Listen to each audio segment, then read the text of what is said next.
നിങ്ങളുടെ ഇഷ്ട പരമ്പരകൾ എക്സ്ക്ലൂസീവായി സൺ നെക്സ്റ്റ് ആപ്പിലൂടെ തികച്ചും ഫ്രീ ആയി ഇപ്പോഴേ ആപ്പ് ഡൗൺലോഡ് ചെയ്യൂ. ഒരു തീരുമാനം ഉണ്ടാവില്ല. ഞാനിവിടെ വന്നല്ലോ സർ. കാര്യങ്ങളൊക്കെ എനിക്ക് മനസ്സിലായി. സംഗതി വളരെ ഗൗരവമുള്ളതാണെന്നും ബോധ്യപ്പെട്ടു. ഞങ്ങളുടെ കമ്പനിയുടെ ഭാഗത്തുനിന്ന് വലിയ വീഴ്ചകൾ പറ്റിയിട്ടുണ്ട്. ഖേദത്തോടെയാണെങ്കിലും അത് തുറന്ന് സമ്മതിക്കുകയാണ്. അഡ്വാൻസും ഫർദർ അഡ്വാൻസും 3 തവണകളായി നൽകിയിട്ടുള്ളതാണ്. അത് തന്നെ മാസങ്ങളായി. ഇന്ന് വരെ യാതൊരു റെസ്പോൺസും ഉണ്ടായിട്ടില്ല എന്നുള്ളതാണ് സത്യം. കമ്പനിയിലെ റോ മെറ്റീരിയൽസ് സ്റ്റോക്ക് ഇല്ലാത്തതാണ് ഡെലിവറി ഡിലേ ആവാൻ കാരണം. അത് ഞങ്ങളുടെ കമ്പനിയുടെ കുറ്റമല്ലല്ലോ. അവിടെ എന്തൊക്കെയോ കാര്യമായ പ്രശ്നങ്ങളുണ്ടെന്നാണ് ഞങ്ങൾ മനസ്സിലാക്കുന്നത്. നിങ്ങൾ മനസ്സിലാക്കിയ കാര്യം വളരെ ശരിയാണ്. എന്റെ അച്ഛന്റെയും വാസുദേവ് അങ്കിളുടെയും പാർട്ട്ണർഷിപ്പിലുള്ള ദേവ് അസോസിയേറ്റ്സ് ഏത് നിമിഷവും തകരാവുന്ന അവസ്ഥയിലാണിപ്പോ.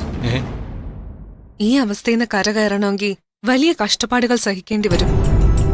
ഇതുപോലെ ഒരു പ്രതിസന്ധി ദേവ് അസോസിയേറ്റ്സിന് സംഭവിക്കാൻ എന്താ കാരണം? കാരണം അത് ഒരു വിശ്വാസവഞ്ചന നടന്നിട്ടുണ്ട്. കണക്കുകളിൽ വലിയ ഗൗരവമുള്ള ക്രമക്കേടുകളാ കണ്ടെത്തിയിട്ടുള്ളത്. ആരാണ് ഈ അവസ്ഥയ്ക്ക് ഉത്തരവാദി? പാർട്ട്ണർമാരിൽ ഒരാൾ തന്നെ. വാസുദേവോ? അതെ, വാസുദേവ് എന്റെ അച്ഛനെ ചീറ്റ് ചെയ്തിരിക്കുക. ഒരു പാർട്ട്ണർഷിപ്പ് ബിസിനസ്സിൽ പാലിക്കേണ്ട വിശ്വാസത്തിന്റെ എല്ലാ അതിരുകളും ലംഘിച്ചിരിക്കുക. സാമ്പത്തികമായി അനവധി തിരിമറികൾ നടന്നിട്ടുണ്ട്. വിശ്വസിക്കാനേ പറ്റുന്നില്ല. വളരെ കാലത്തെ ഇടപാടുകൾ ദേവ് അസോസിയേറ്റ്സുമായി ഞങ്ങൾക്കുണ്ട്.